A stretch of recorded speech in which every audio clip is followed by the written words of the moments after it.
Diana from Adirondack Girl at Heart. Today I want to talk about milk glass. During the 1500s, Venetian glassmakers discovered that by adding chemicals like arsenic or tin oxide to glass, they could turn it to an opaque milky white.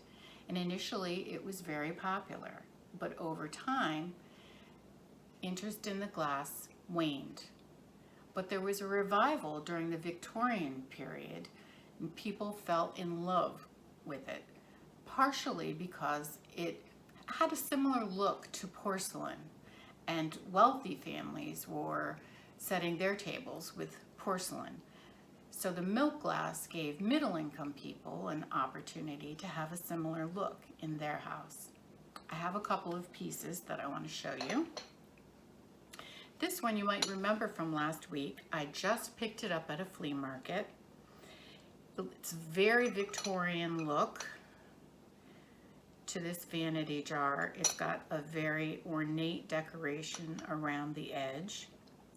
Milk glass during this period tends to be somewhat translucent. I don't know if you can see that in the video or not, but that's very different from more modern milk glass, which tends to be very opaque.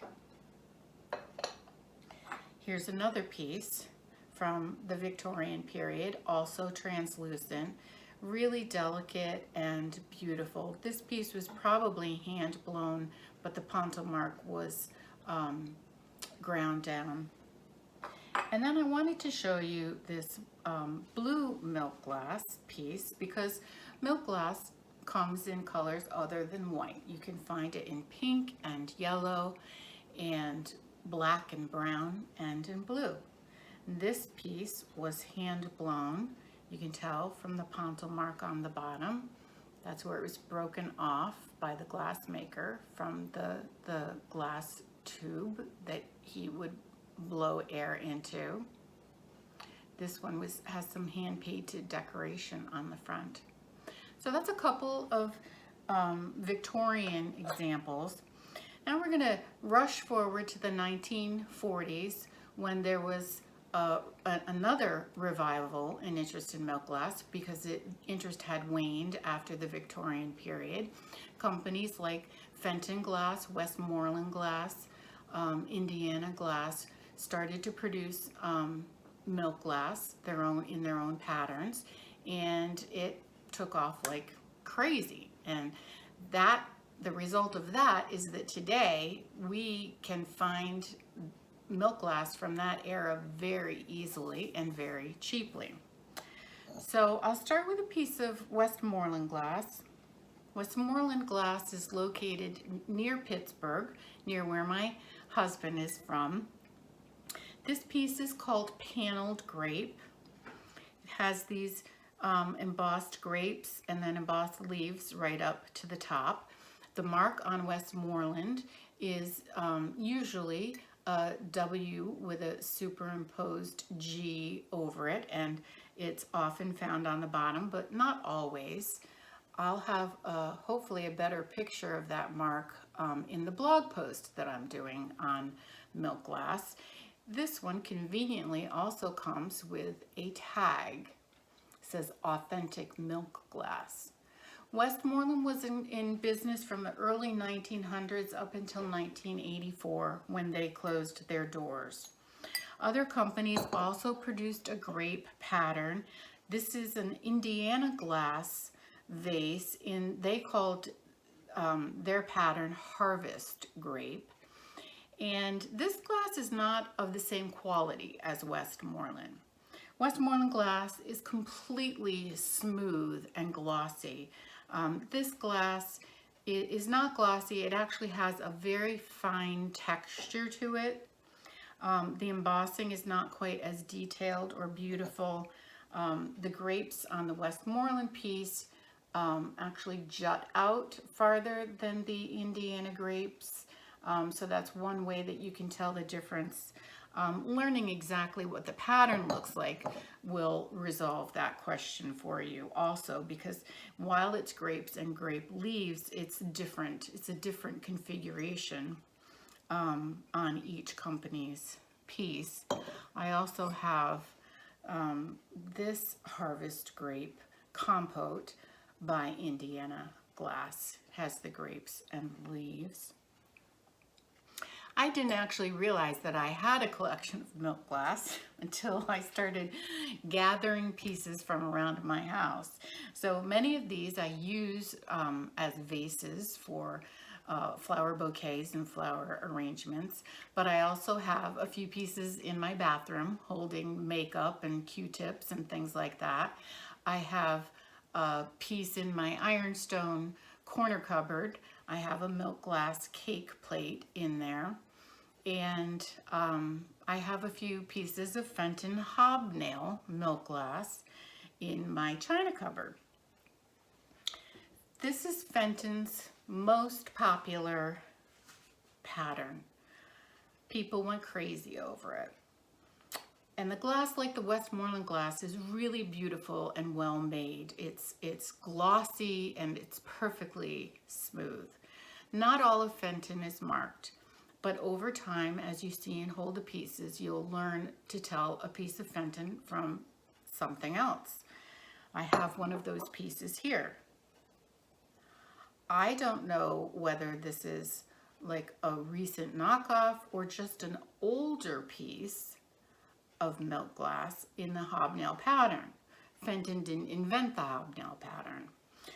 But when you look at these pieces side by side, you can see the Fenton is pure white, whereas this piece has a yellowish or a brownish cast to it, and the hobnails don't protrude as much as Fenton's do.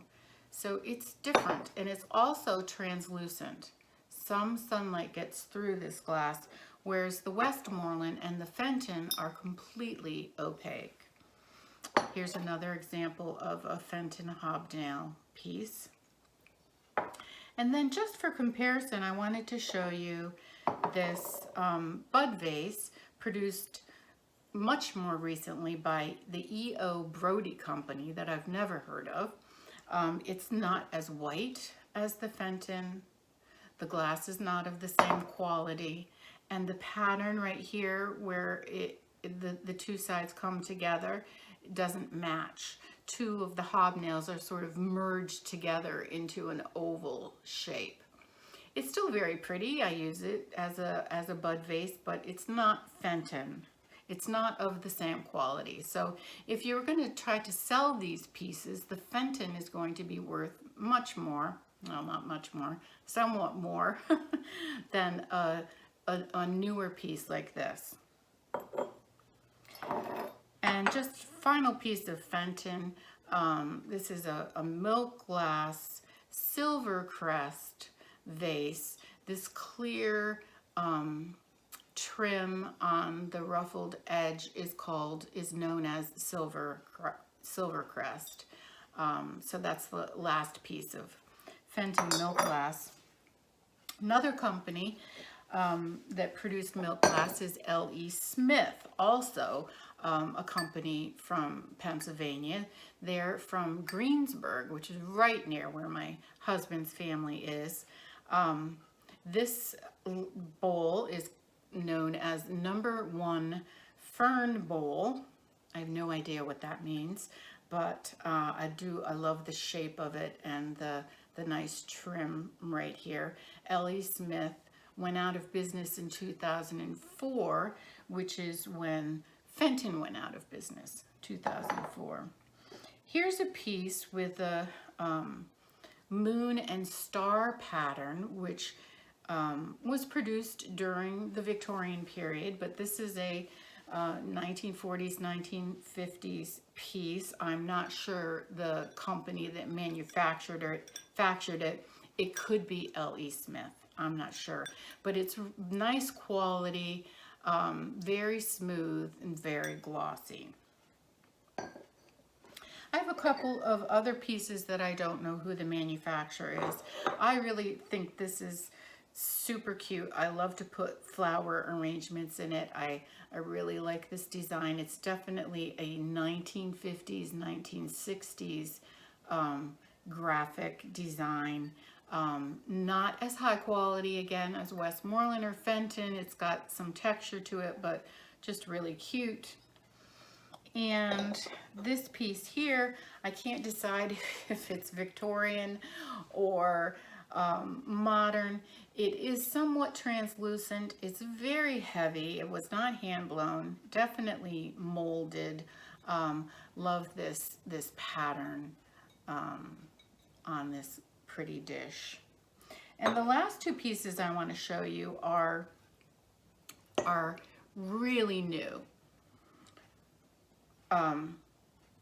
Produced, I'm sure, for florist shops to for deliveries or for purchase from the shop. This one is actually signed Napco, a company that made, they might still be in business. They made millions of little ceramic tchotchkes, but they also made this milk glass, which is somewhat translucent, right? So translucent, you usually think Victorian, but like I said, this is a newer piece, and it might trick somebody who's not really that knowledgeable about milk glass.